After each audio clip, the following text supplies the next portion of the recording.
I'm John Anderson. Meet my co-hosts, Nick Best and Akeem Williams. We're going to have some amazing guests on the show.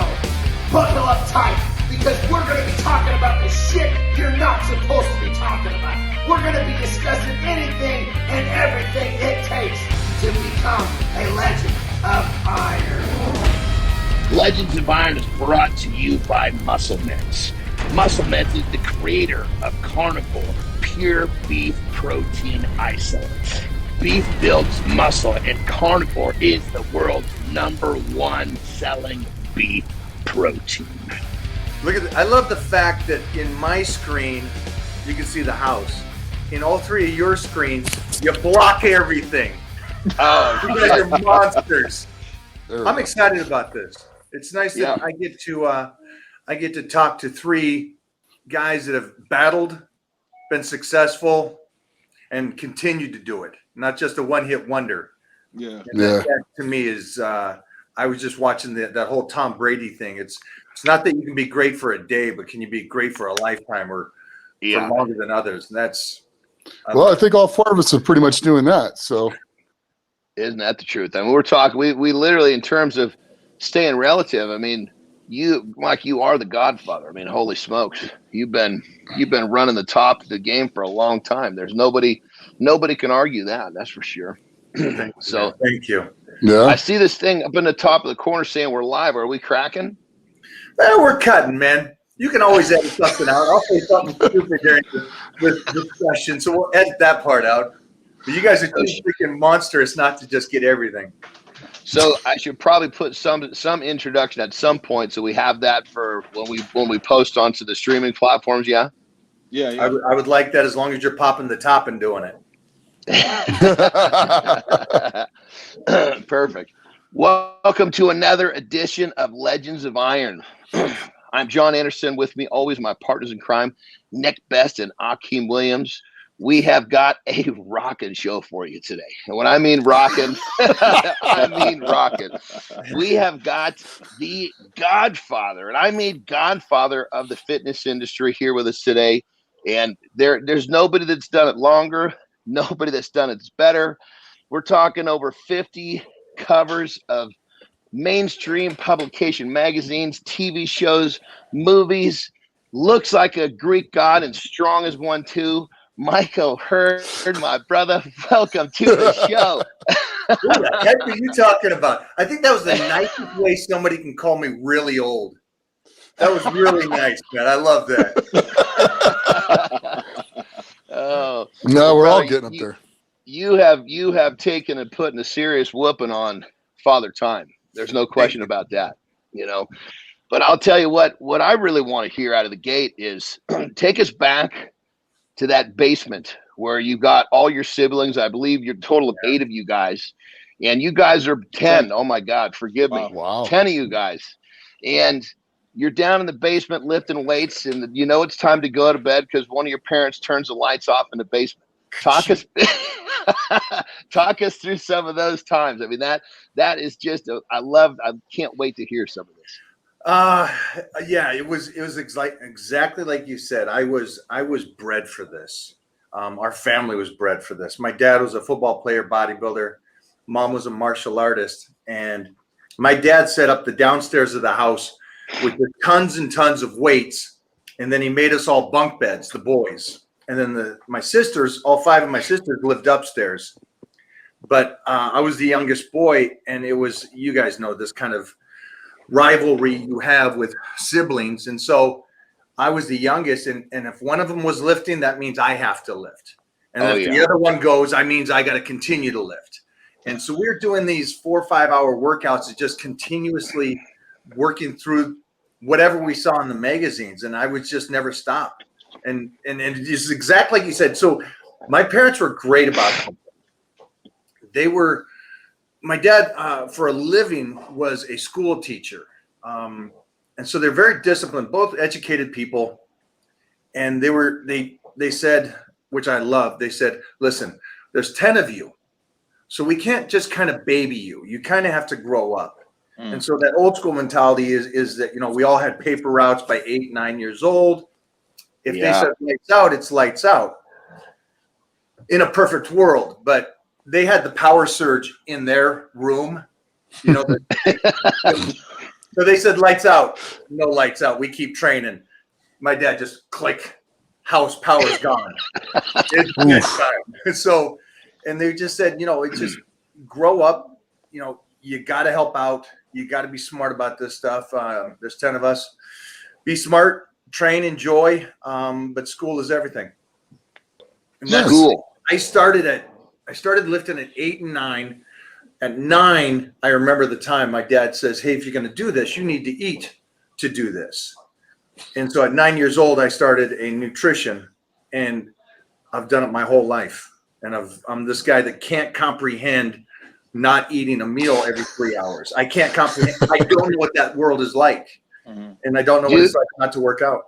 Do your brothers, I mean, do they all look like they were, you know, because I say as a compliment, you look like you're a test tube, baby. You were like literally formulated in a laboratory. Are they the same way? My sister won Miss Washington. She also took 4th at the North Americans. My brother, and she won the powerlifting, Washington State powerlifting. My other sister won the Washington State karate championship black belt. My brothers all competed in bodybuilding and powerlifting and martial arts. I mean, and it was a rowdy house. Rowdy. That's what I wanted to ask him. I was going to ask him if any of his sisters lifted also, because, you know, growing up, I got around all your brothers and everybody's lifting. I was just curious to see if any of your sisters got into it also. And I think because my sisters did it was heightened on I had to do it. Yeah. Because the boys are boys, right? Yeah. But sisters, when they're lifting and they're out lifting you, or they're lifting you, you know, it's like I would say I'm getting my ass kicked from my older brothers, but when I'm getting my ass kicked from my older sisters, you know, then it's like I really got to turn up the volume of training and stuff. Yeah. And so I remember it was like a fight house. Yeah. Because everybody did martial arts, and so you know, my sisters are drop kicking me, saying, "Get out of the bathroom." You know, we have one bathroom. So and they're all badass, so you had to listen, you know? Yeah. It's funny. They were so badass. My mom said, she goes, you boys are so sensitive. It's like the girls are the boys and the boys are the girls in this house. You guys got to toughen up. And I'm like, that was the house. That's what I grew up in. And you're right. It's honestly like I was created for this lifestyle. Wow. And straight up, man, it was like you were created in a test tube, and I say that as pure compliment. You know, it's you, and because really, what happened from the time you were, so this is kind of as you're in the house and kind of growing up, but it wasn't before you were what, 17. You fill me in here, but you were 270 pounds. You know, shortly after you could drive, I believe, correct? Yeah, it was 15. So 15, before you could drive. You guys will know these names. Jeez. You guys will know these names. So you're as big as that little fish tank that they put you in, right? Mm-hmm. You know, the guy at the 24-hour fitness, if he does 315, that's the strong guy. Yeah. So imagine an ignorant kid that loves this sport that I get to team up with Jeff Magruder, Doyle Kennedy, Doug Furness, as a teenager. Oh man! And I'm too dumb to know that. I thought these guys are regular. I didn't know they were the best in the world. That's a beautiful thing, though. Think about that. Yeah. Oh my God! Imagine being Nick's kid and going, "Dad, you're just as strong as everybody else," and thinking that is the average. That's huge. I don't think the world understands that. These guys were the very best at that time, and I'm this kid. Was like a mascot. By the time I was 13, I was at Jeff Magruder took me under his wing and started getting me ready for a powerlifting meet and a bodybuilding show. And I'm seeing these guys lift, and I'm like, okay, this is cool. So I can do that by 20.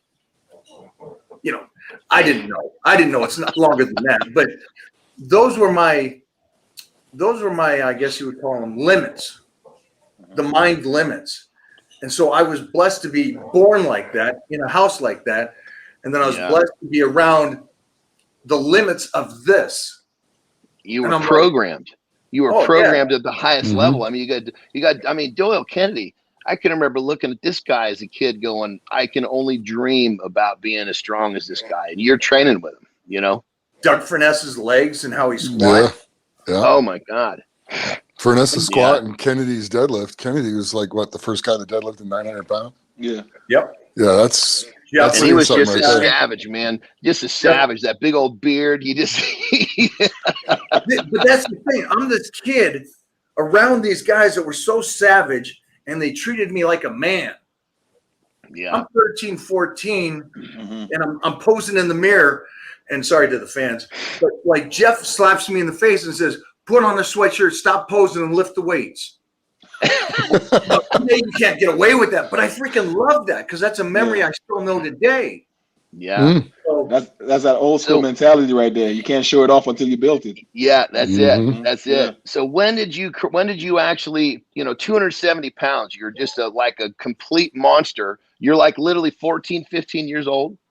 before I hit that 270, I was 14. I competed, and this was pre-puberty, and so I walked on stage. I walk on stage at 176 pounds rip, and I beat 19 other teenagers that were all 19 years old. And I come off there, and I'm like, wow, I'm 14, and I just beat this whole guy's going into college, and I'm like, this is kind of cool. And then I went through puberty, and it was good night. Oh, that was lit. You weren't kidding when you said before puberty. You weren't kidding. That was literally before puberty. Oh my God! Because I went from that height in 170 to, in a year and a half, to the most 275 pounds. Wow. By 15. Jeez. Wow. And you've been 275 plus your whole life. My whole life. Wow. Except for when you've died it down. 15. And that's the thing, people that, everybody in the world has seen you in magazines and TV shows and movies, but what they don't understand is that you've been this creature since you were a teenager. I mean, I don't think that there's anybody else on the planet that we could try to think of that was that developed that early on and then also maintained it as long as you have. So it's really hard for people to comprehend, Yeah, and I love that you guys have known me for a long time. Nick and I have known each other because we did battle back in the early 90s. And so 93. Cool. And we were putting this, my team was putting this whole book together for my vitamin line, and we were going back to everything in print. So it shows me at 9 years old in the newspaper because I was winning races running half marathons. Jesus Christ. At 12 and 13. What haven't you done, brother? Can you name one thing? That's totally awesome, man. I mean, winning running races, winning lifting contests, winning bodybuilding shows, all before puberty. All before puberty. But I think it's just that foundation. I think I got lucky enough. Here it is. I think I got lucky enough that I was sheltered from the naysayers or what was possible, and I couldn't read for the life of me. And so I even pushed farther away from that aspect and go deeper into this side because I've lived my whole life scared that I don't want to give up this lifestyle because I don't want to have to work a 9 to 5. Amen. Yeah. Yes. Yes. So I think because I was lucky enough to have the parents I did, the siblings I did, Jeff Magruder right there, and not listening to the world saying you can't do that. You can't be on covers of magazines when you're 170. Well, but I think it's just those kind of blessings that old school mentality believes a dream is a dream. And I know no different. Yeah. When we were bullshitting about having you coming on, Nick was like, he's the last guy that beat me in California in powerlifting. Nobody believes that. Boy, I tell you what, it made a massive difference on me because I was like, that ain't happening again. And I put the hammer down. As hard as I was training, I trained harder. You came back. Let me clarify this. I may have beat him at that, right? And I'm the last human alive that ever did that. I couldn't have done it from that day forward ever again. Because this man, he came back a year later, and I mean, he was just like, but we've been friends ever since. Yeah. Why can't you be friends and want to fight at the same time like that? True. You can. You can. Absolutely. We can. Why A lot of can't we? a lot of people can't do it. Why? Yeah. Yeah, very true. I mean, your I friends remember are the ones that are going Yeah. to push you the furthest. Yeah. You know? Exactly. I don't understand that because that's the truth, man. I couldn't have beat him if it wasn't that day and the stars shined on me that day, which is cool. But it was also cool to see him continue on and have that fire. I'm like, oh Yeah. shit, I need to up mine. I got lucky that day. I got to keep going. Like Thank you. It's very kind. you see that in bodybuilding all the time. Like even at the highest level, like at the Olympia, everybody's like looking at each other pissed off the whole time before we get on stage. And then the minute we get on stage and they do what they need to do, then everybody's friends after. But you would never see that, that whole camaraderie of just being cool with each other and, just taking it as a competition, but still remain friends. It's a little bit very interesting, It's But not it's how being a Yeah. professional. It's being professional. Yeah. It's time to get it on. Everybody, listen, we're not friends till it's over. Yeah. And then the mutual respect stays no matter what. Yeah. Yeah, absolutely. Agreed. Because you're both working hard. You're both doing everything you Yeah. can. I mean, it's Mhm. why be enemies over that when Yeah. you can still push each other and help each other at the same time, and you So- both will achieve levels you never would have got to. Nick, let me ask you this then. Because if everybody's listening today, Mhm. tell me that we're wrong here. You and me competed against each other. Mhm. I beat you that last time.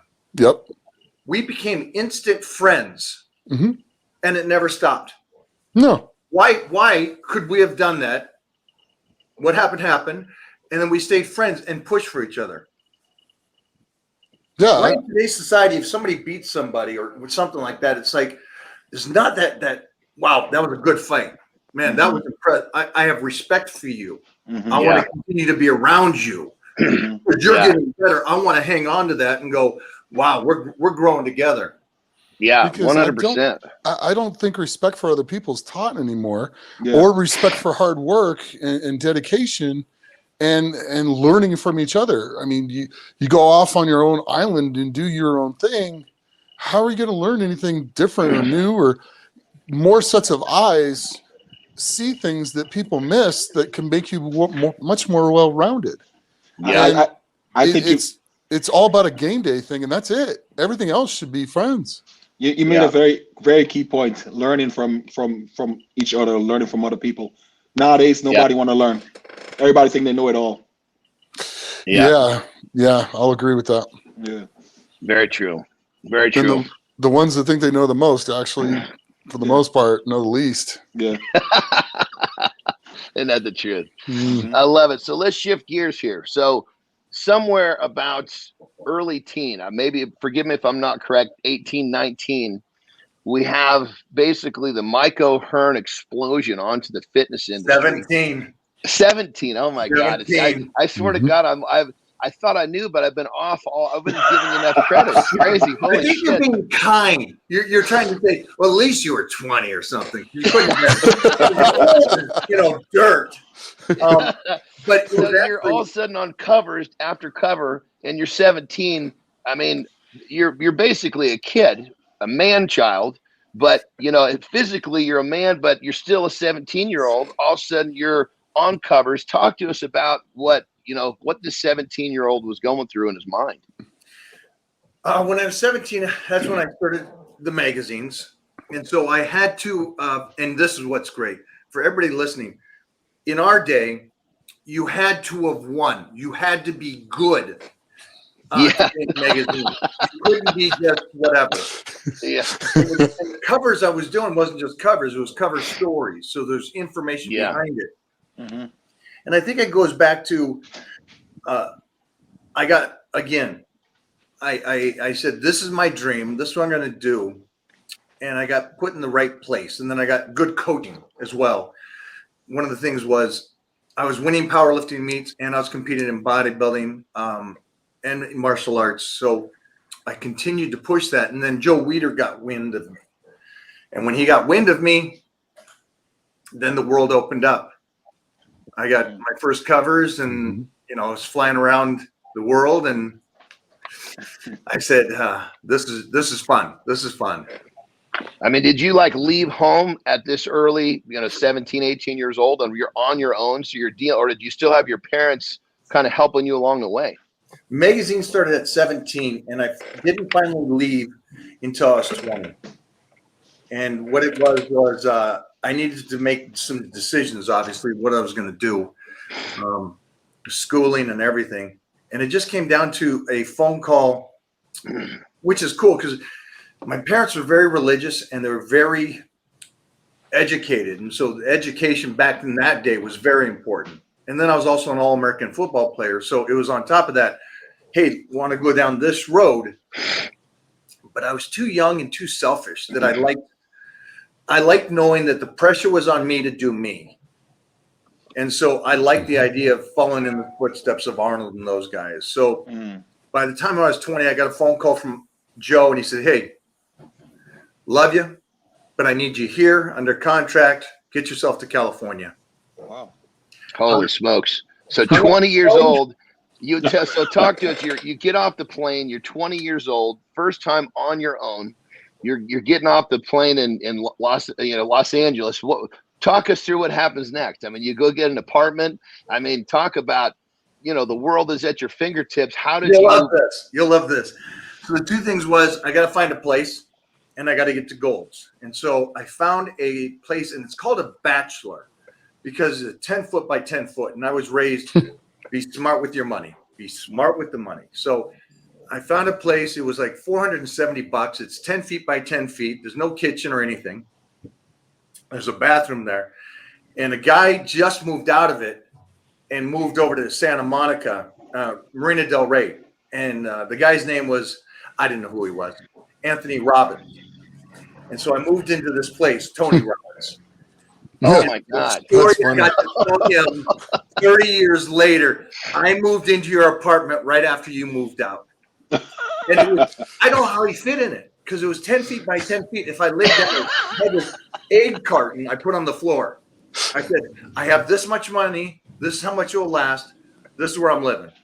And this egg carton would actually block the front door if I laid down. And Tony's 6'5", 6'6". Mm-hmm. I don't know how he fit in there. So that was the first thing. Get a place. I was under contract with Weider, and then I went to Gold's and went in and started training.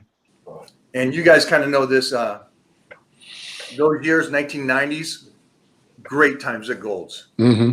Yeah. Just the best. Mm-hmm. So Yeah, it was a lot of fun training down there. First training partner was Tom Platz, training legs. Wow. Oh, my God. That must have been amazing. That's like a rude awakening to leg training, Right? isn't it? Yep. It was awesome because I was that kid, and I was like, whatever you do, I'm going to try to beat one rep. And you guys know how. Yeah, oh, yeah. That competitive energy is so strong. It doesn't matter who's in front of you. You're going to try to get one more. Yeah. And I came from a powerlifting gym to a bodybuilding gym. Now, the great thing about back in the 90s is everybody lifted heavy, but I was still a power lifter in a bodybuilding gym.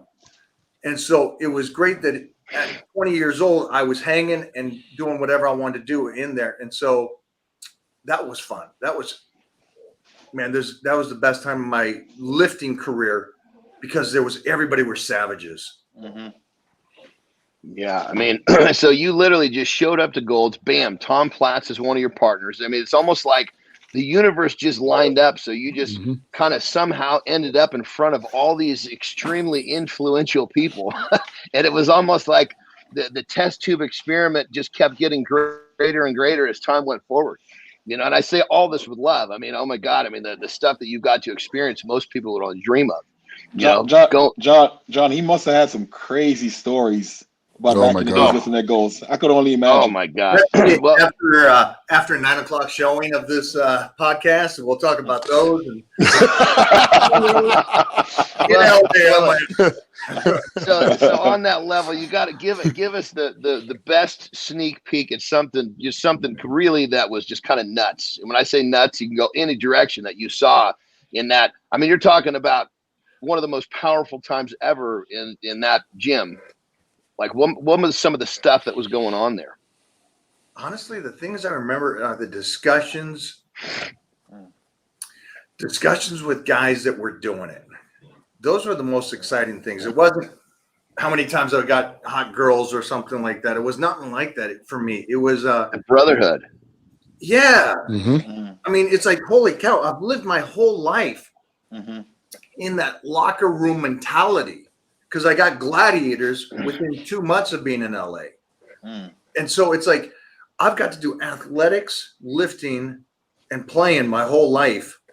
And it's, I think, because we're not talking about the down times. We're not talking about the bad times. We're not talking about how I worked.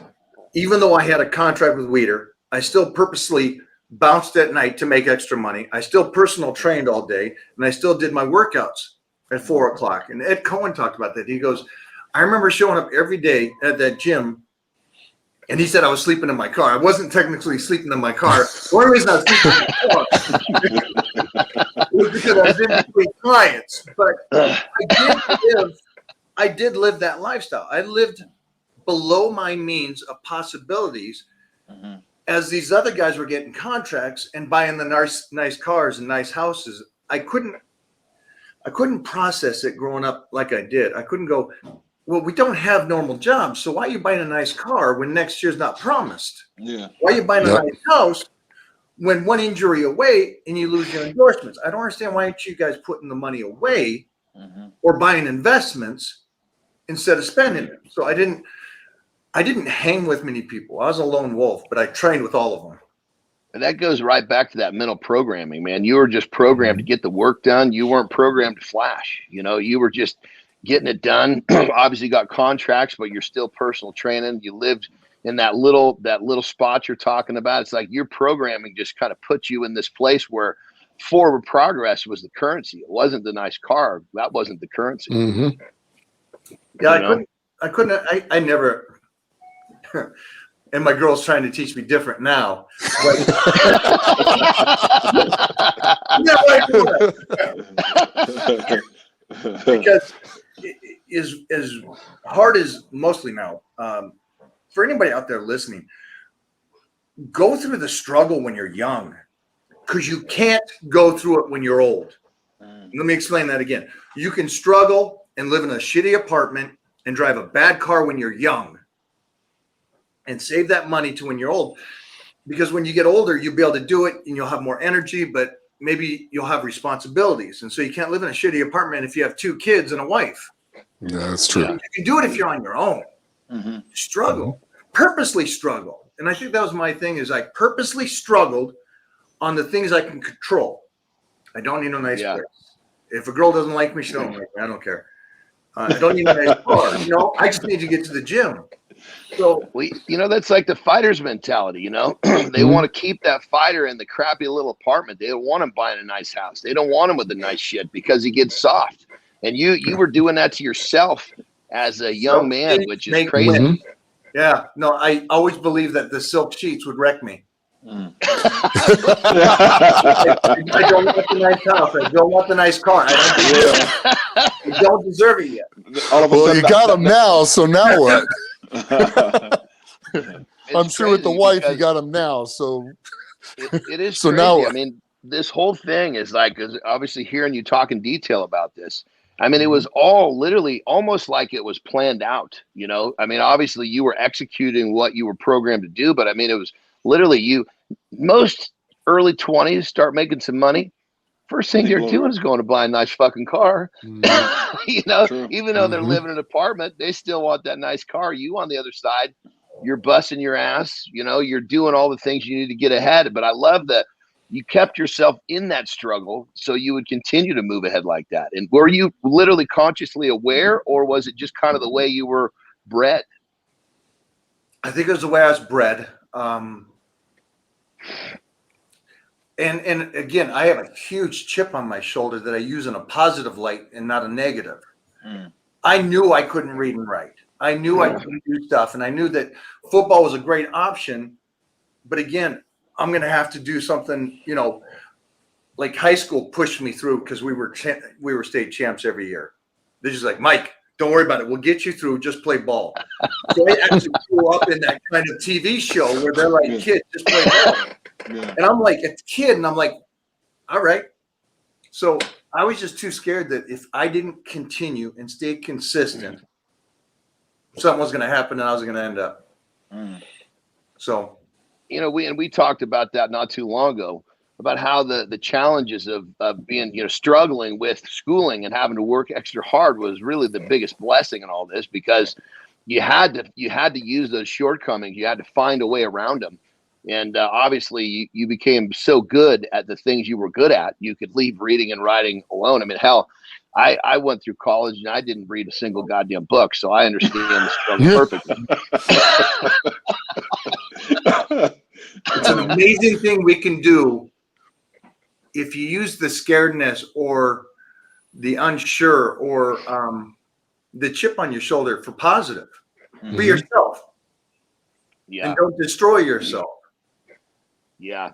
You know, and the one thing I'd love too is, you know, as you say, the chip on your shoulder, but I think people that don't know you don't understand it's a very positive chip.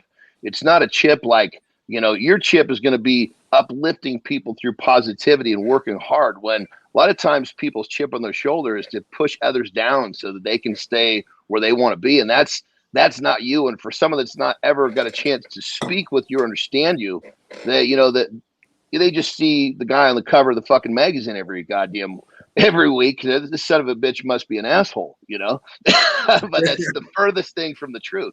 You know, Very much so.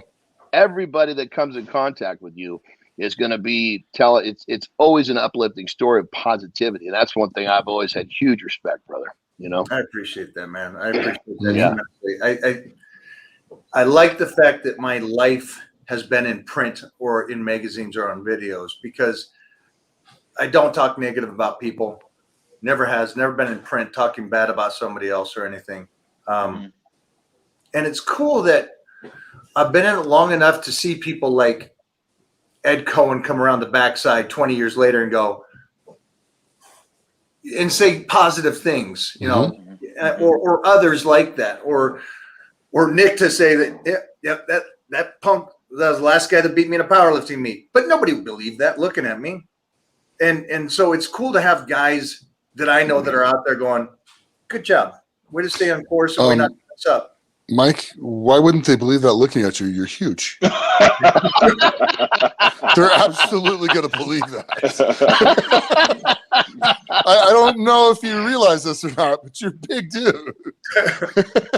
And really strong. So really strong, yeah. Really yeah, strong. that's the key. There's plenty of dudes that are that look good, and there's plenty of dudes that are really strong. Rarely do you tie those two together for any length of time. And can I ask you guys that? Because what's that? We're all big guys, and we know big guys. Can I ask you a question though? And Nick, you've been there with me on strength levels and stuff like that, and surpassed. And is there a thing where? Because I always think about, is there a total where, you know, when I was 15, I squatted 600 and deadlifted 600 and benched 400. And I was 15 years old, 16 years old, and now I'm in my mid 50s and I'm still doing the same. But I've been doing the same every single week, every single, you know, day for that long. What would that be? Impossible to most people. Well, why don't people look at that? Because most people always just say, they look at the physique and go, why don't they ever speak about the strength? Because the strength has just stayed the same. Yeah, no, that's actually a really amazing feat. I mean, there's very few people that have been able to lift like that for that many years at a time, and there's a handful of us. I mean, maybe 10 total ever that has been able to maintain that for very long. And I don't know why people don't look at that or think about that. One, it takes a lot of work and it's a long time, and it's not something you can get instant gratification from. Right. So it's something you have to grind in, grind out, day in, day out, year in, year out, decade out. And I mean, it's been what, 4 decades nearly? 40 years I've been that strong. Yeah. Wow. Yeah. And, you know, and that's something to be totally honest. I mean, it's like literally when I say impossible, it's you're probably the only person that has been that strong, that consistently, that long. Nick, obviously you're sitting right there too. But I mean, there's so it's what's that? That's something What were Mike you saying? I was gonna tell Mike. That's something you might want to look into, because that's very impressive. Yeah, Have that strength at that level. I keep it to myself because I just go, these guys all argue about physiques because physique is like, oh, well, he looks like this, so that's no way. Yeah. But I'm like, but you can talk to anybody from the Yeah. 80s, Bull Stewart, Yep. the 90s, you. But every day you walk into Gold's, there wasn't a day that Mike went in and benched 225. You know, it wasn't that. It was always the same. Yeah. Well, I mean, Or more. Or more. Well, and a lot of times too, you got to remember that most people think of strong guy. They think of a strong guy. They don't think of the guy that's also got the physique that's on the cover of magazines. You know, putting those two together is something that most people. I mean, everybody can see what you look like, but then the fact that you're as strong as can be, it almost is like people don't look past the physique. It's like, wait a minute, strong also? They're so caught up in the covers, and I mean, and plus you got that classic look. I mean, it's almost like a Ronnie Coleman effect, basically, because Ronnie Coleman had the physique and the strength to back it up. Yeah, and you don't really see that much. Sometimes you have the strength, but you don't have the physique. So that's definitely something impressive. No, it's extremely impressive. Yeah, I think it's just, again, that learning phase that I knew that it wasn't the muscle that was going to keep me. It was the injury was going to end me, or if the connective tissue ever got weak and brittle and shit.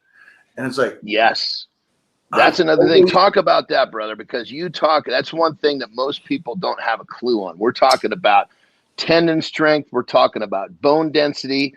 You're the guy doing all this crazy stuff, and you don't wear much support equipment. I don't wear it. I've always believed, when I learned early enough, that I had to go in and lift heavy every time. And I've done it my whole life. Well, do you lift light? No.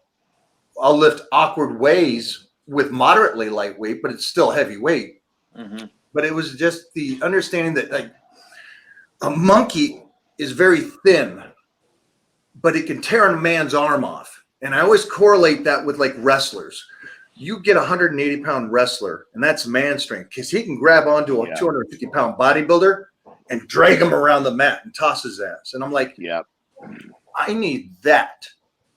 I need that man strength where the connective, I can just grab the human and break his arm. Sure, it'd be cool to look good, but I need to be strong every day. And then I got to be healthy because I got to do it for a lifetime. So that was my approach to lifting. It still is today. Yeah, because most times when you see people move big weights, there's numerous pieces of support equipment, and that's not you, which is, it's pretty amazing, especially for the test of time. I mean, I would love to see what, on a test, what your bone density must be like. It must be like completely off the charts. Bone density is good, but I want to test the connective. I want the ligament. I want to see how healthy those are. It's kind of funny because there is nothing like that out there. No. Nobody talks about this. I talk about it to people a lot, and they look at me like I'm crazy because, I train either 3 or 4 days a week, kind of depending on the week. But the rest, the muscle heals in 3-4 days. As we get older, a little bit longer, but it's the connective tissue that doesn't heal for a week. And that's what people really don't seem to understand. And you got a very valid point there, that it's your connective tissue that's going to create your longevity. And the healthier you can keep your connective tissue healthy, the longer you're going to last. It just gets stronger as you get older. It loses its elasticity. Yeah, they'll understand it in time. I don't know if our generation will understand that, but it just seems like, I don't know why I believe that. And I don't know why that I got lucky to discover that so young. But when I was in my 20s, training with all these guys, all the greats, I sat there and I looked at the ups and downs. Get huge, get small, do this, get that. And I'm like, if I can stay 60 to 70 all the time, I might be able to pass a couple. And then so 1 year goes, all right, I did it. I passed a couple. I stay at 70, pass a couple more. And I stayed like that where everybody else, you guys know this, 100. Done. How many people do we know that done that? They go 100 miles an hour for 2 years and they're done. Flash in the pan, in and out, just like that. Yeah. Tons. Half the young kids that come into our sport or my sport, yeah, they do that. They come up, they rise like a shooting star, and then they're gone because their body just can't handle it. You even see that just in regular gym goers. Yeah, you see guys that come in and you know, that's where it's most common. Hell, you see it on Instagram. You see get Insta famous and they're gone in 6 months, you know, because they can't carry it. You know, they got themselves some abs that they could Photoshop in just enough to become an influencer, but they can't stay there long enough to haul it out, you know? It's a crazy thing because we should talk about Instagram because, I mean, you guys know, and then it's like, I've been here too long. I look like what I look like, guys. You know, it's like I was on covers of magazine before Photoshop. Like, yeah, that's true. That's good. That's like the best thing ever right there. There was no Photoshop in the beginning. I've been on covers of magazines before there was Photoshop. These guys are going, you're Photoshopping this or that. It's like, guys, look at this generation. But on top of that, now they're going, and you guys will laugh at this because it's not heavy. But I did a 405 for 6 on inclines and stuff. And I get up and people are like, "Oh, that's fake weight," and I'm like, "I'm not the guy to say that to." I'm your grandfather, kid. We don't use fake weight. You know, it's just like it's such a weird thing with social media. Yeah. Well, yeah, absolutely crazy. So on this whole level of like bone density and tendons, have there been any injuries along the way? I've never been injured. I knew you were going to say that, and that's just like that. That is insane. You know, that's everybody can get injured no matter what you do. But I've been lucky enough to do. Never had an injury. 20 years had a gladiators, and this is not just wrestling. This 20 years of gladiators fighting 6 guys a day, battle dome, martial arts, powerlifting, bodybuilding, doing it all. Never been injured. Wow. Nice. And again, truly believe. And I'll give you a correlation because we don't think of who we really are and stuff. You know, I don't think of myself as a 170-year-old man, even though I am. But when I fell off the stage. I was going to ask you about that, and you still didn't get hurt. Unbelievable. I did judo for so many years. I didn't realize I did a judo slap after I fell off in the pitch dark. And I hit the ground, I jumped up, and I went and started posing. And after it was all over and everything, and people were going, "Oh man, you played that up, dude! I thought you really fell." And I'm like, "Nope, not me." Dude, I was the biggest idiot. I didn't see that stage. I slammed and fell 6 feet in the pitch dark. I was going to say, that looked like a long way down? Was that a full 6 feet? Full 6 feet. Wow! Got instantly up and started posing. But I didn't think about this until that night when I was with my girl. I go, I didn't think about this, but if a 50-year-old man fell off a thing, it would have broke their hip. I'm like, I'm pretty lucky. Yeah. I'm pretty lucky. Everything was so strong that I got up and kept going. Well, I think it's fair to say that we're not comparing you to an average 50-year-old man. I don't think that's ever going to be part of our equation in this discussion. No, not going to happen. But yeah, just everybody out there that's listening, man, injury can happen to anybody. But I'm just been blessed enough that nothing's happened yet. And I think, training one of those things, brother, you put this thing in motion from that early age, and it's never stopped. You know, obviously, you get a lot of injuries. People get injuries, especially when there's any sort of a start and stop, or someone, I need to take a break, and then they re-engage. You know, the body a lot of times won't kind of reacclimate the same way. I've had a lot of friends that have taken a year off. They never make it back. Their bodies won't reacclimate when they get to be a certain age. So never stopping. Don't go past that, because what you just said, something I live in every day. Mm-hmm. They stop for a year, right? And they never go back. Mm-hmm. Yep. I have believed since I was 15 years old, the day I don't go in and squat will be the day I never go back. And I've never, every leg day, I'm going, and I'm squatting heavy. It's a right weird thing, but I'm right there with you. 100%. No, Is that a no, weird thing? Isn't that You're- weird? you're right. You're right. You're definitely right. 'Cause- Well, I mean, you break it down, and the people that take a break, you don't take a break from something you love. So that's the missing link. They don't love it. You know, if you love something, you don't take a year off. No. It's a job to them, and that's the difference. You know that you've been doing this at the test of time. I mean, clearly, it's a deep love and a passion. I mean, I don't think you could imagine your life without it. No, yeah, I couldn't. I couldn't. And if anybody out there wants to do any kind of studying, Wolff's Law is the science behind bone density and how it makes it stronger, almost like a superhero. And then Davis Law is the study of science on connective tissue. Both read up on, and then you'll have a better understanding of when I talk about my training, what I believe in. Now, I've been blessed enough to do this because I know, like for Nick has to get stronger. Correct. So, right? That's you got to get stronger to be the very best. I got to a point at 20 where I was like, I'm strong enough. My body was good enough. I didn't need to go down the wrong angle for me and go, I need the 1,000-pound squat. I didn't need it.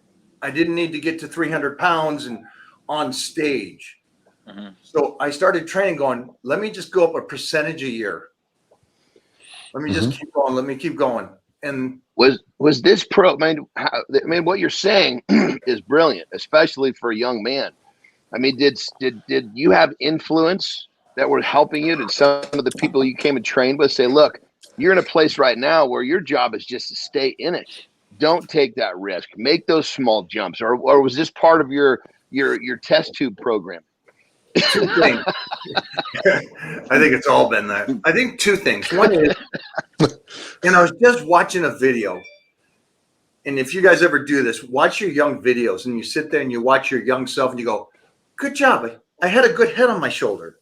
I'm interviewing Anthony Clark, and I'm 22 years old, and I'm asking him questions about what'd you eat the night before, when you were walking up to the bar. What was going on in your mind? Were you a fight? Was it a calm aggression? Was it a controlled aggression? What was? And I was like, I'm asking good questions for a 20-year-old. And so I think the two things was I was already stronger than everybody at Gold's when I walked in. So that was one thing that said, okay, why don't I look like them? If I'm stronger than them, why don't I look? And people, you know this. People correlate strength with how you should look. Is that true? Yeah. A lot of people do that. Yeah. Does it happen? Well, reality is not supposed to. No, it doesn't How happen. many guys do you know that squat 500-600 pounds and don't have those kind of legs? Yeah. Almost all of them. Yeah.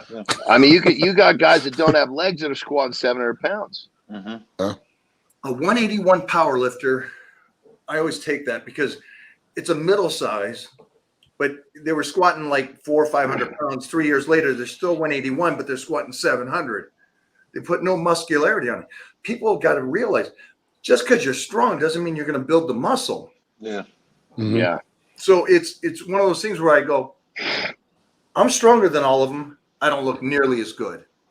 So what's going on? So those are kind of like the learning moments for me, I think, just being around that crew. Yeah. So what did you find out it was? Sorry, John. Connection. No, it's all right, brother. Connection. Must It has to be a connection. It has to be driven from the muscle to build the muscle. Compared to strength needs to be mechanically correct with enough force to move through the heavy stuff. So I think it's two different things. Like a powerlifting squat to me now is 100% different than a bodybuilding squat. And Yeah, for sure. Yeah. I know guys that squat 225, 315 who have monstrous legs. Huge. So I think the world needs to understand those two don't go together. Yeah. Yeah. Right. Unless they're talking about you. I think for me, remember, I was squatting 7. I went up to my best squat was 815 in the gym, but but I didn't have Tom Platz legs, and I didn't have as good legs then as I do now. Yeah. So it was time. It was time. It was time. Yep. Yeah. Time and work. It's crazy to hear you talk about all this stuff, because we're talking about generations of, and you're still here. I mean, you're talking about working out with Tom Platz, and yet you're still as relevant as can be. It's kind of crazy. It's almost like we're jumping in a time machine, going through time, listening to you talk. This is really cool. Talking to Highlander. There could be only one. I love it. So on that level, brother. Also, go ahead, please. But I don't think most people could have this conversation with me if they weren't you guys. Yeah. Because you had to have been on the road. You have had to have, why am I not getting bigger traps? Why am I not getting bigger shoulders? I'm really, really strong. Or why am I getting injured? What do I need to change? What's going on with my food? You guys dissect. You guys are doctors in this. You guys fully understand, so we can have this communication. Mm-hmm. Yeah.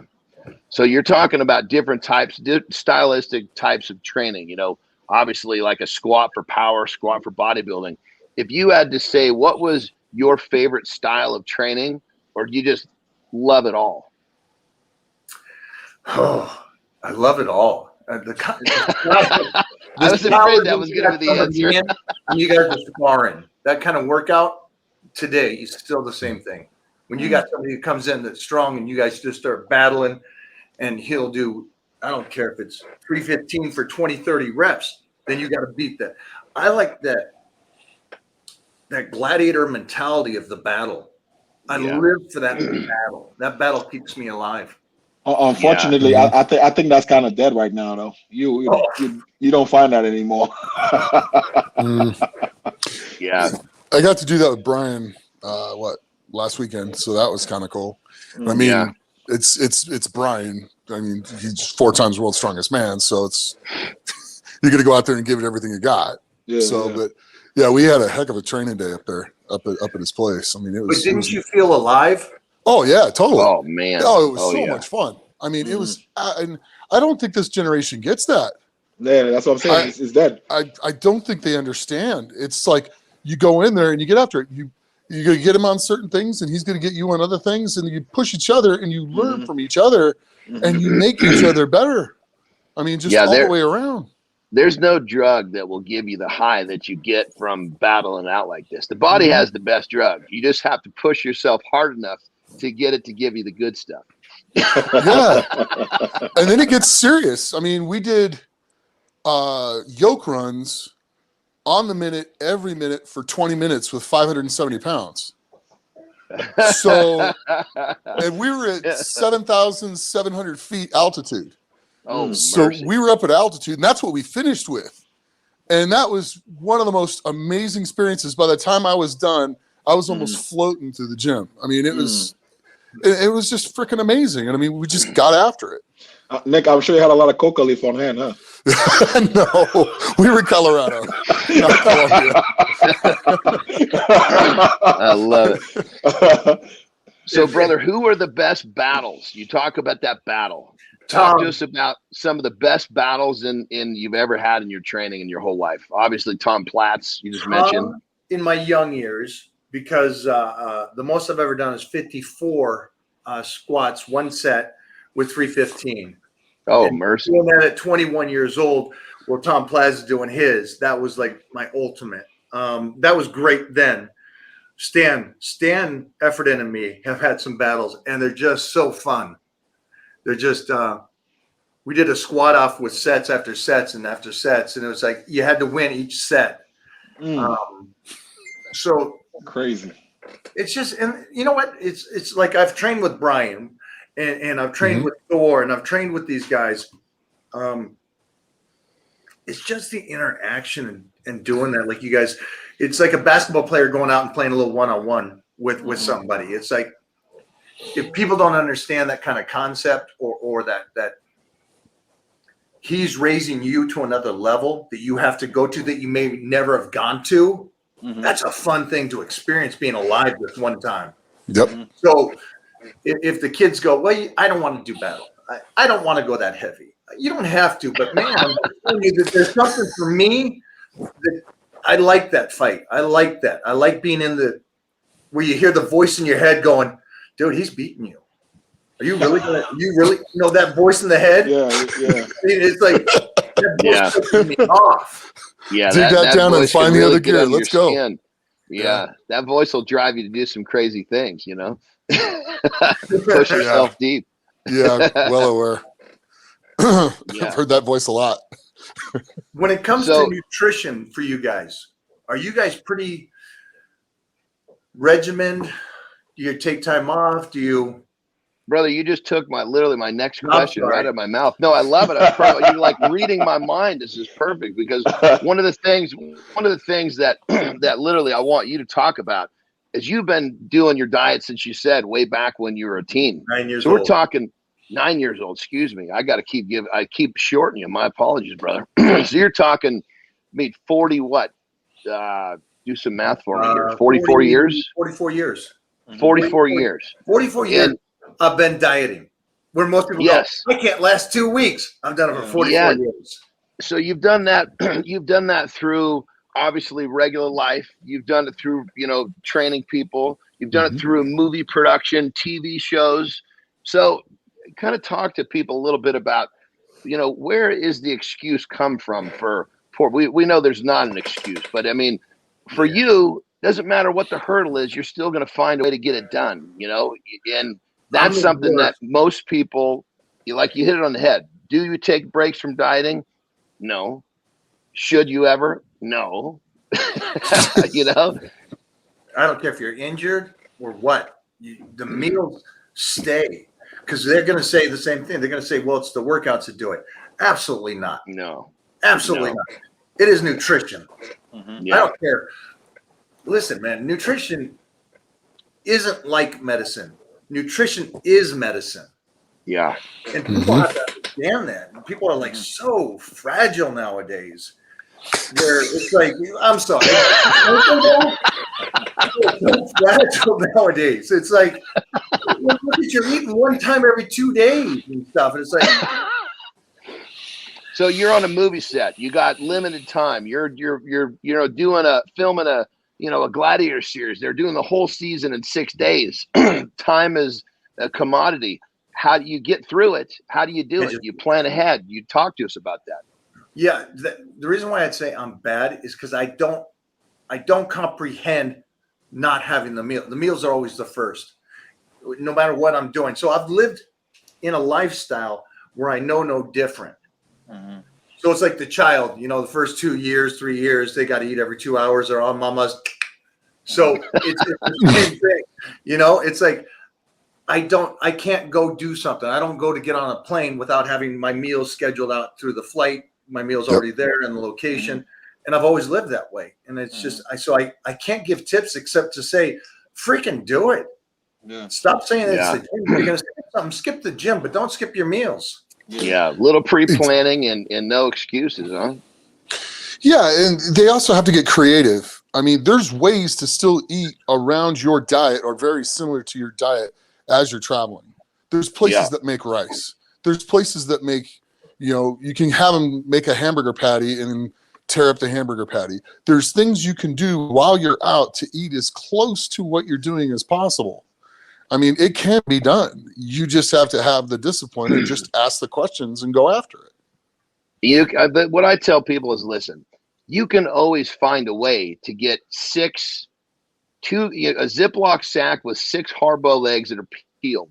You can get those in your pockets. You got those in your pockets. You got 2 emergency meals if you need be. There's no excuse to miss a time for feeding.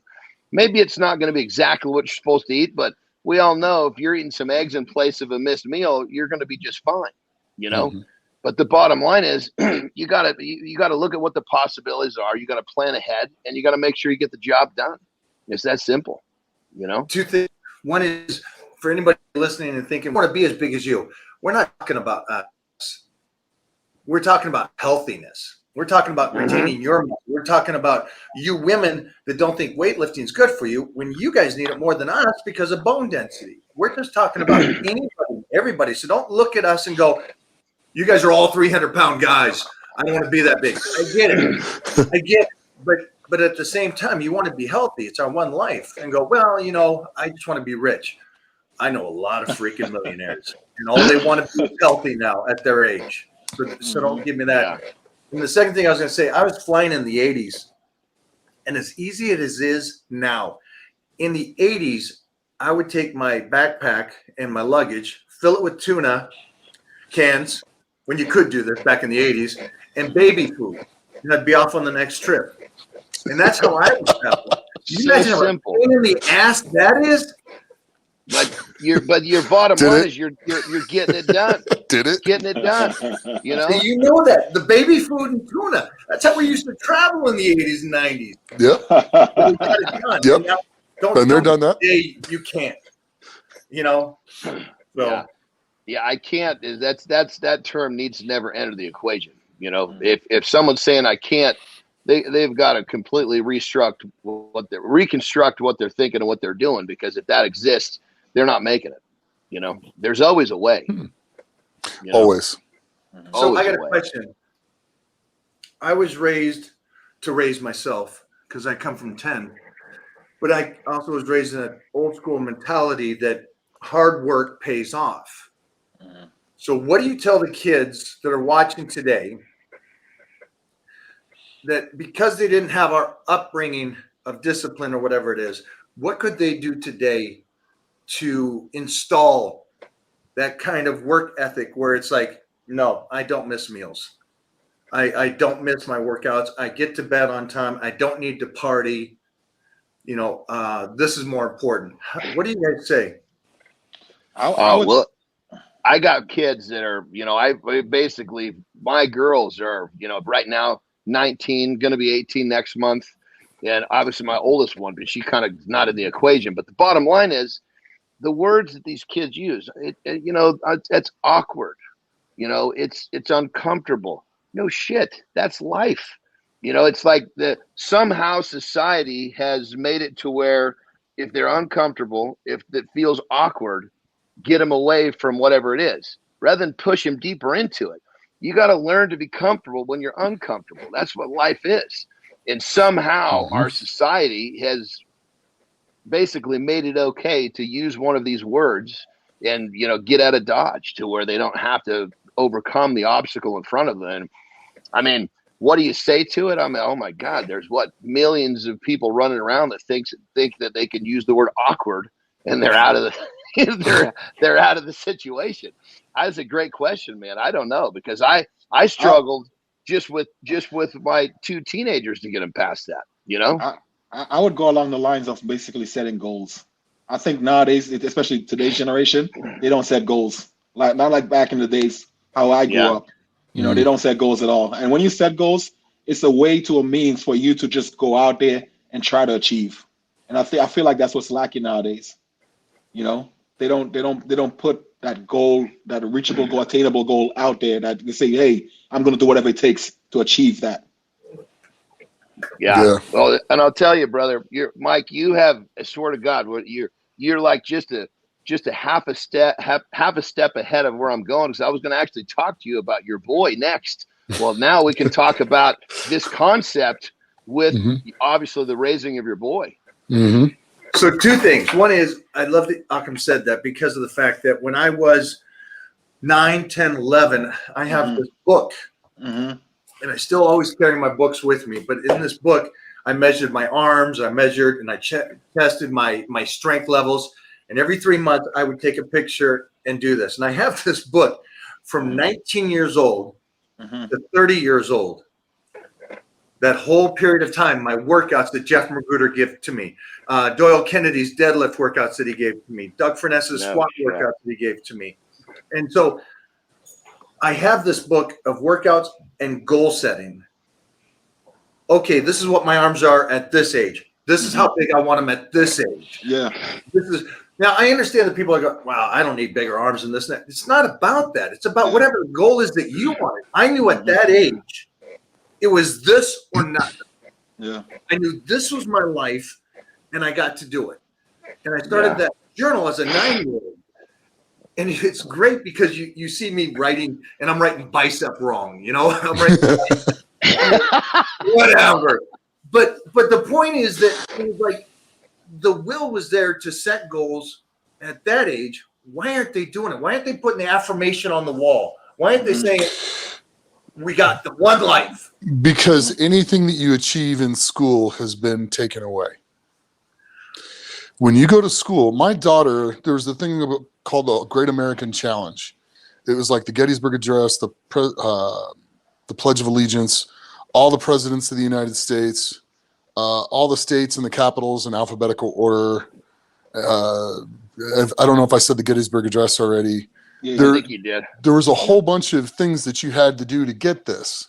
And my daughter was one of 3 kids in her entire class that were able to do the whole thing at the end of the year. So they went up there and they got their little piece of paper, their little slip. But they didn't want everyone else to feel bad. So then everybody got to come up and get a piece of paper saying they tried. Yeah, and the good old trophy for participation. Correct. It is absolutely destroying any value on winning.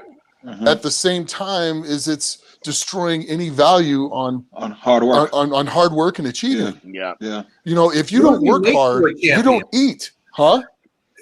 When you get beat, that makes you a champion. Correct. Yeah. I could never beat Bull Stewart in a powerlifting meet, and I'm glad I didn't, because it put a fire under my ass so big that it was like, okay, I'll just keep working, outlast him. No, I can't outlast him because he's 60 doing 700 pounds for still 10 reps. But the point is, if I beat him, I guarantee I would have been, I beat the very best at that time. And so now I don't need to worry about it. If my physique grew as quick as my strength did, and I started winning, going IFBB or something, I probably would have went down another route. I love the fact that I did lose when I needed to lose. That made me work harder and go, okay, I need to go this way. I need to go this way. Life's given me this. Nobody goes over here. I'm going over there. But that's where you discover that stuff. You went through college, didn't read a book. I believe that. I tried. It just didn't work, you know? So I don't know. I think there's something about you got to lose and come back. You got to lose and come back, or at least get beat, or come close, or battle, freaking battle. Shows character. It builds a character. And shows what you're made of. I mean, we get your butt whipped. How you deal with that is what actually your character's made of. You got to learn to problem solve. You got to learn to recognize, okay, you know, this is tough, but I'm going to get better because of it. All of this comes through getting your big time adversity, getting your back put against the wall is what's needed to develop all this stuff. What Mike said earlier, if he didn't beat Nick wouldn't take it up a next level. Oh boy. Yeah.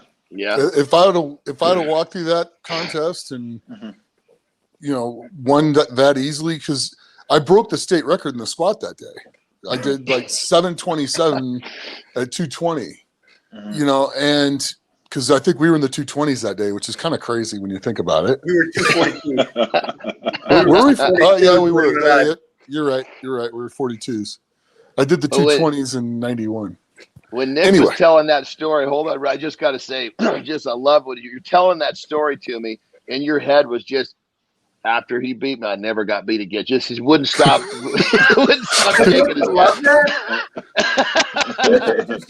You can feel. That's the guy I want to hang out with. Hang out with that guy going, you ain't beating me again. That's it. He just no. Never happened again. Nope. I never got beaten. Nope. California, I always won after that. Yeah, it was a good run. It was a lot of fun. We were different then, though. And that's one thing I was telling my team here. I try to help. I try to help the young ones. And I've seen the next great Arnold come and go every year since I've been at Golds. You know, this guy comes in, he's got everything, the looks, the body. This guy's going to win everything and do everything.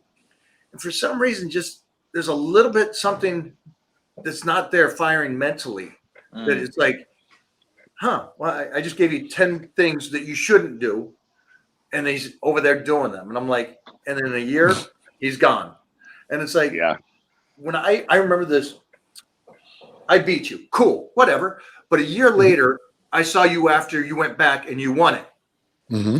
And you came to Gold's and you were walking up the steps and I see you and I just smiled because I was like, there's a man I did battle with, right? And you were telling me about your squat and it was like 777, somewhere in that range. Yeah. Yep. And it was like, you just crushed it. And I'm like, that's cool, but you were focused. There was a clarity to my conversation with you. I knew who you were. I knew what you wanted. I knew your goals without you telling me.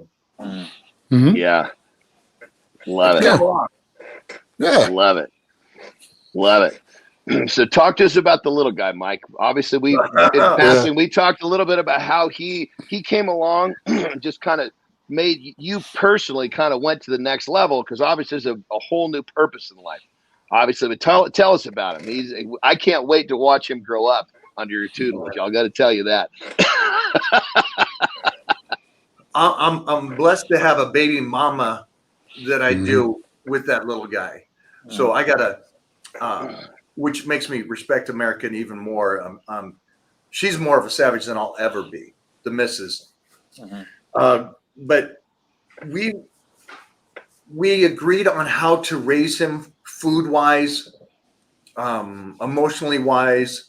And I've been blessed in these last 2 years to see him growing and doing what he's doing. And he's just this little smile. He came out and he was smiling. And the kid's still smiling today. It's just fun to see how happy he is. On the side note, I took what I learned at a young age, and I know that it's, and I hope they prove this one day. It's like all the hate against me from whatever. If they didn't like me, oh boy, when they see him.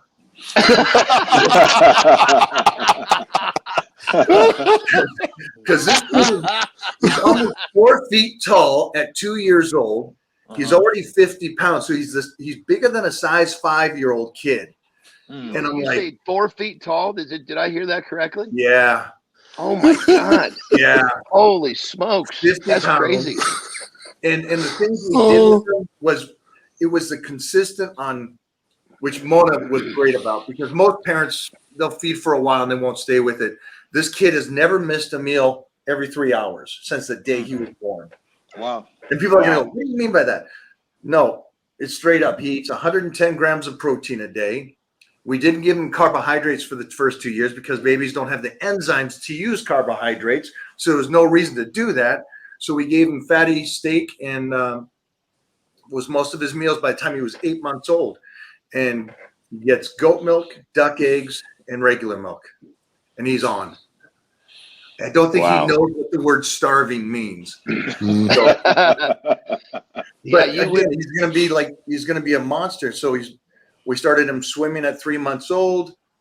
We don't have him do anything that he doesn't go to. So we take him to jiu-jitsu, and unless he goes on the mat, we don't force him to go on the mat. And he goes right on the mat. We don't force him to do swimming twice a week. As soon as the coach walks in, he runs to the pool. We don't teach him to pick up the kettlebells and do anything like that. And he does it just because he watches Mama and me doing it. So it's cool to see the process. And it also makes me go, well, I got to be around for the next 20 or 30 years. Yeah. And I got to be a savage. In good shape. Yo, Dad, I want the car keys right now. Dad, I want the car keys. Yes, son. Well, I mean, you've been defying Father Time this far. I don't see that changing anytime soon, brother. I mean, you got the formula for sure. You know. Yeah, thank you, man. It's fatherhood. I've always been a dog guy, and I'm still a dog guy, and I'm so glad that I waited to have a son at this age, with me being mature enough to have a son. Man, this is fun. It gets better. Trust me, it gets better. Mine just turned 21. That's the commonality with everybody that's a parent, and they say that, and I'm like, how's it get better than this? This is pretty awesome.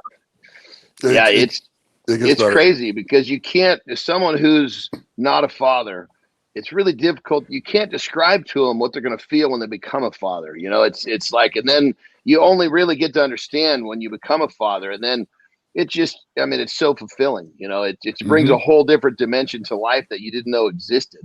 You know, and it's amazing. I went through my whole life like that. I went through my whole life going, hey, Mike, you need to have a kid. Yeah, I'm good. I got a dog. I'm good. Dogs are great. Dogs are great and still my baby.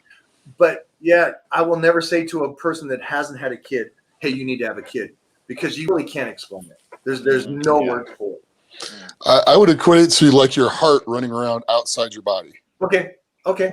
Fair. All your love, all your heart, just running around doing things. Why do you want to cry? He runs up to me and kisses me and says, hi, Daddy, I love you. And I always want to cry. I'm like, yeah. Oh, what is that about? Dude, I swear to God, I've cried more as a parent than I had. It's unbelievable. And it's like, but it's happy tears. It's a different type of cry. It's like, until you experience, it's like that emotion just spools up and comes out, and you realize it's a good thing. It takes a little while, to embrace those tears. The fact that a lot of times my daughters would think, something wrong. And no, this is a happy cry, kiddo. I'm really proud of you. So just everything's okay. I'm just swelling, so it's good. I love it. It's gonna, like I said, brother, it's gonna be a lot of fun to watch the little one grow up with everything that you've done yourself and your knowledge that you have, and even what you go real quick. You were talking about what you had, how basically you kind of fed Mona prior to leading up. There was a preload, so to speak. Here, talk about that. That was pretty interesting. Yeah, there was a year preload, so we trained her and fed her, getting ready to have the baby for a year, just making sure she was on point. And she's pretty incredible too, because it's kind of cool to see her. She won the Miss Universe IFBB Pro and all that stuff. And so she was already running the magazines at Muscle and Fitness, hers and stuff, when we met. And she was already a champion. And it's cool to see a woman that's in her 40s change her physique from when she won the universe, and she looks better now, 7-8 years later with me, from training the way I train and having a baby. It's like, wait a minute, you're supposed to look better in your 30s when you're winning the universe than you are after a baby in your 40s. So that's cool. But we set her up. It's all about just strength, keep a good posture and all that. And we fed her really well. And what's cool about her too is nervous system training, or that heavy weights, allows that girl to eat carbohydrates, where most women are running away from it. And so she's a meat eater. She's in great shape. So we set her up for a year. Then the baby came. We kept her really well during the pregnancy. And then through the whole time, it was one of those things that we're learning about how babies eat and what they function. And the great thing about Mona too was, which is tough, and I know no woman's going to do this, you're an incubator. This is a tough one for women. You're an incubator. So there's portions of when she was having the baby and pregnant, I said, no more training. And most women will go, no, I'm getting too fat. She said, okay, whatever you say. So stress to the body is stress to the body, regardless. And I know most people say, well, working out is good. Moderately working out is good when you're having a baby. Stress is stress. Yeah. The baby can't tell the difference. And so we kept feeding her well, and then she backed off and allowed the body to do whatever it did to make sure the baby was fed correctly. And that's a tough argument for any guy to have with a woman.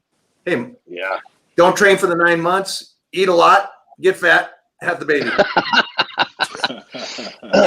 Well, I'll tell you, between the two of the genetics that you have and that she has, plus all the work that you guys have put into it, he's a specimen already. It's crazy. That's what I said, man. When they don't like me, they're gonna hate you. And to be clear, on the internet today, everybody, I did not name my son Titan Maximus O'Hearn. She did. He said, boy, you're going to live up to this name. Oh, that's good. But it's so fitting. It's perfect. I mean, when he turns out to be every bit of you and probably more, that name is going to be perfect for him. You know? It already is at 4 feet tall, and the house, he's only 2 years old. Holy smokes. I love it. That's going to be an interesting refrigerator Yeah. So how many refrigerators do you have anyway? 4. 4 right now. You have 4 That's it. now. You're probably gonna have to get at least 2 more. Yeah, I'm excited about this, but I also know that I'm going to learn so much. And I think for us, as we teach these kids how to do this, as long as we have, because man, we've been in this game for a long time, and like you guys have said, Johnny, you said there's a handful still. Yeah. And I'm early 80s on stage, and there's there's not a lot of 80 guys anymore, but No. I think they keep teaching these people this stuff and keep teaching them how we live. Yeah, the club's getting smaller and smaller. That's for sure. Yeah, Yeah, it is. Love it. Doesn't Well, need brother, to, but it is. What is? I mean, you just been defying time and everything else. What's obviously you're raising a son now. What's next? Obviously, we know what you do, but you do so many amazing things. But we know there's got to be something else. So you're always doing something to go a little bit further. What's next? Well, right now, if you want to watch a movie, the Manson brothers are out. I play Radiant Bobby. So you have to watch this. It's on Prime. It's a great movie, a very fun movie. Nice. I killed Boss Rutan and Randy Couture. It's a great movie. You guys are going to love it. We filmed Very cool. a lot last year. We filmed some projects. Escanor is great. That's anime. I did that. We did. What else did we do? Holy sheesh. One of the big ones we did is we did a movie called Star, and I play Stephen Dwarf's younger brother. And it's a great movie. And that will be out this year. So we're doing that. And then we're in pre-production, have been for a while. And it's one of those painful things to hurry up and wait for Hercules. So we've been working on that. So that's why the crazy ass hair. And yeah, so main thing for me is to look like Hercules over this next year and keep doing what I'm doing. What have you not ever looked like Hercules? Yeah. But it's fun, man. It's fun. It's fun to be able to lift like this. It's fun to I don't know what happens when you get to my age to where you're just like you love the banter with those people that have been on the road with you. And I guess there's a different appreciation, like we get up every day going, this is our shot. Today's the day. Let's make the most of it. And so you appreciate life more. You do. Yeah. So you really, I mean, lately you've been doing a lot of movies and such. Is that kind of where you're going? Obviously the older, the longer you've been in the game, the more opportunities are coming. Is that kind of where is that where your focus is going now? Yeah, because the other stuff kind of runs itself. I've always been into commercial real estate when I was young, because that was the one thing I talked about earlier is like all these guys are buying a house to live in or these nice cars. And I'm like, I'm going to buy an apartment complex. And that way these people are paying me. And so we've done that most of our lives. And that kind of runs itself and keeps growing. And then my vitamin line, I can't believe this. There's a lot of companies that are in Walmart, but I'm the only individual human influence, I guess you could call it, that's in Walmart. So my vitamin, within a year from launching it, it's already there. And it's kind of cool because it was one of those things that Walmart believed who I am as a person and what I represent through health and fitness is something they wanted to be involved with. And I thought that was kind of a cool statement from them to go, I lived right for health and fitness. And so that's kind of a cool thing. So yeah, we're lucky cool right now. So we're enjoying it. I got to get out to Vegas. Yeah. Come on out. I may be moving. So. Oh, sweet. Yeah. I got to get out of LA. No, are you really moving? Yeah. The snowflakes are killing me out here. The way they're living. And you know why I'm moving is because I can't see raising my son in this school system out here. Yeah. Which is a weird thing for me. I never thought I'd move because of my son. Yeah. But I need him to learn that humans are humans.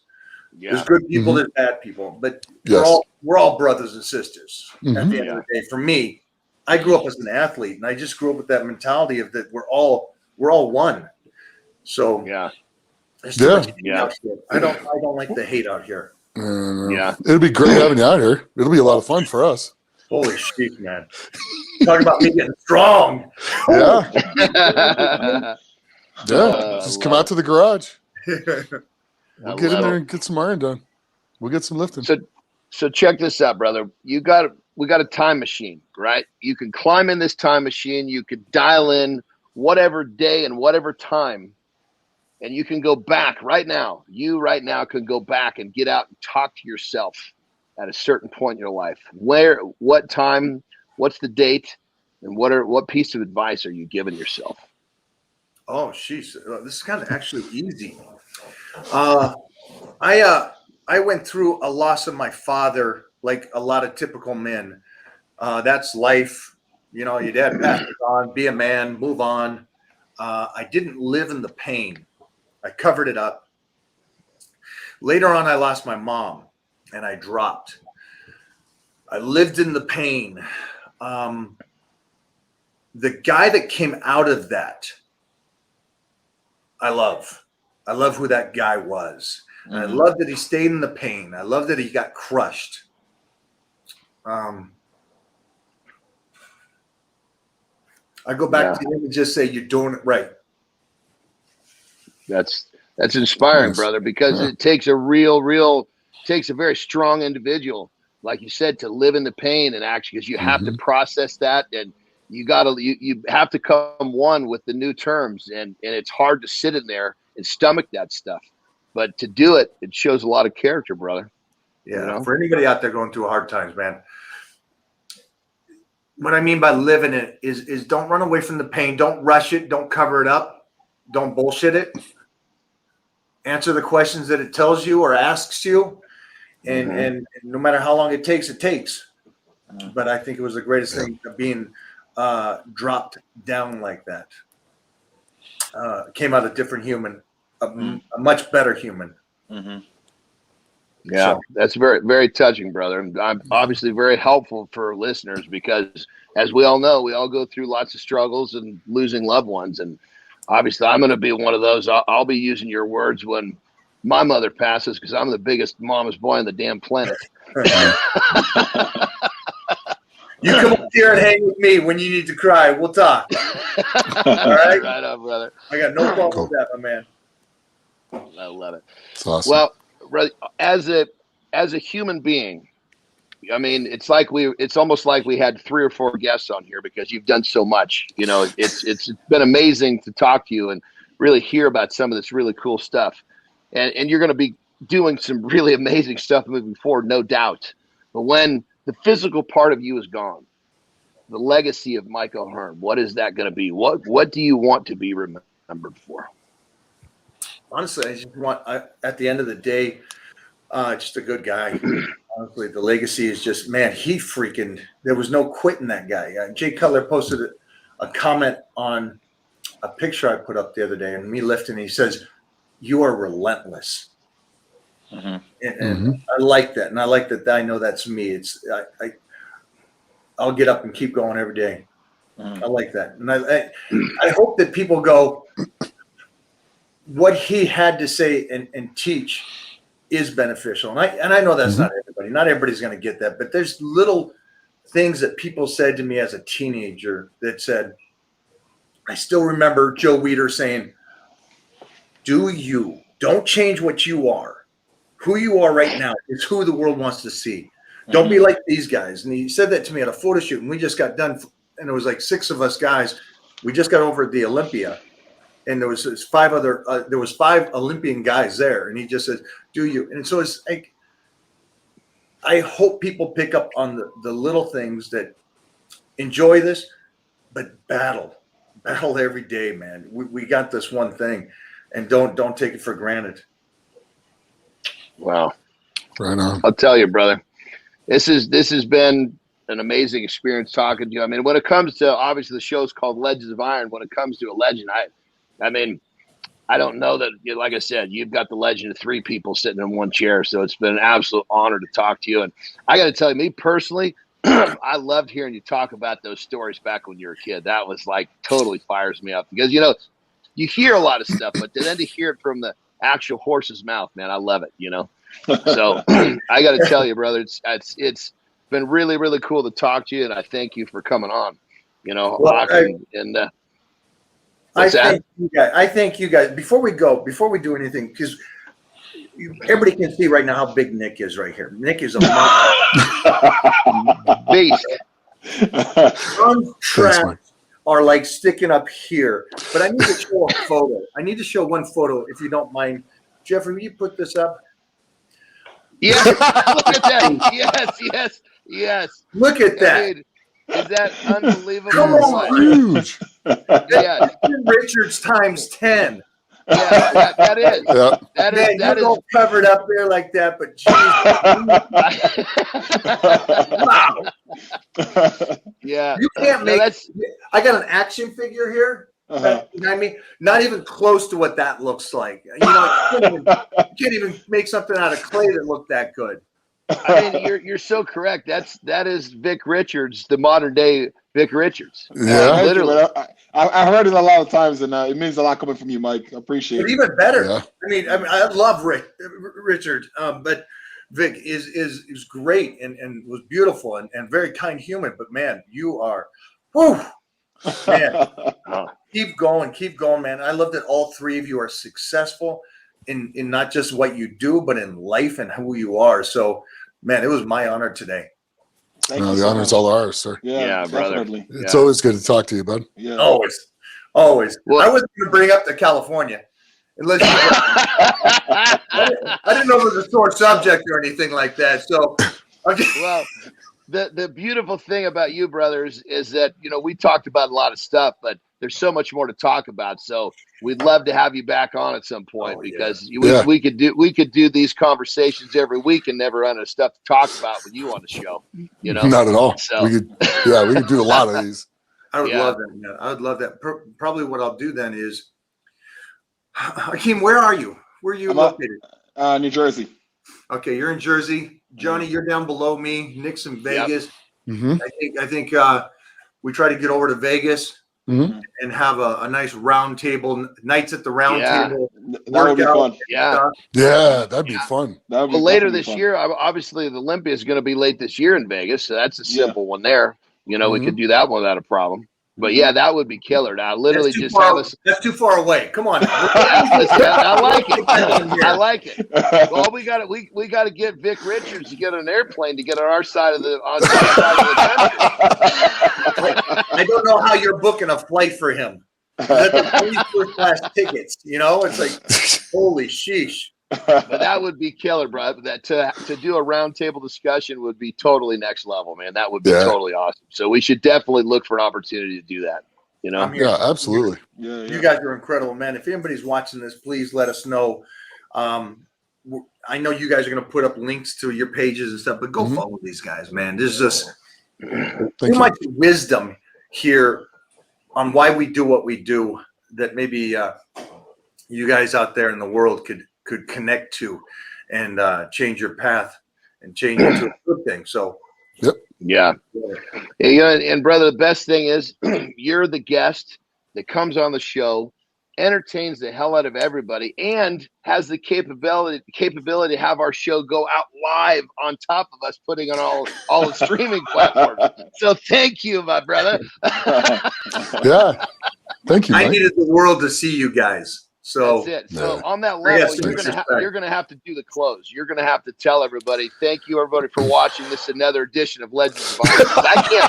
I can't do it. So you got to do it, brother. No, you guys. I'm gonna sit here and pose. Everybody's gonna start posing now. Johnny, close this out, please.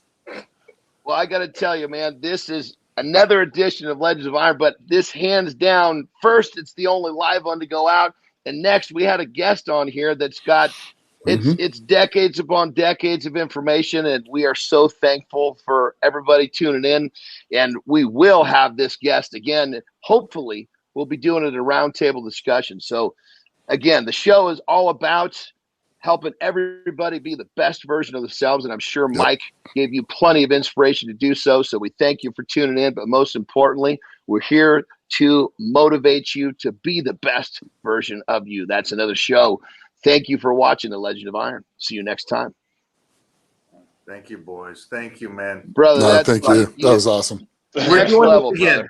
brother. We're definitely doing this again. Definitely. Okay. Oh, Take care. next level, brother. That was so awesome. I got to tell you, hearing you talk about some of that stuff is so cool, you know? Thanks, man. Thank you. It was a good one. I like the who would I talk to? Because I've never really thought about going back in time and talking to the kids, but I'm glad you brought that up because that was a powerful moment, I think. I'm going to say that was really powerful, brother. And thank you for sharing that, because not everybody has the strength to, you know, talk about those moments on something like this, and you do. So thank you for that. That's really cool, you know? Absolutely. All right, boys. Have a great day today, and we'll talk. Thanks, you too. Thank you, all brother. right, Mike. I'll talk to you later, bud. All right, You guys. got it. Okay. Talk to you soon, Bye-bye. brother. Bye, everyone. Legends of Iron is brought to you by Muscle Mints.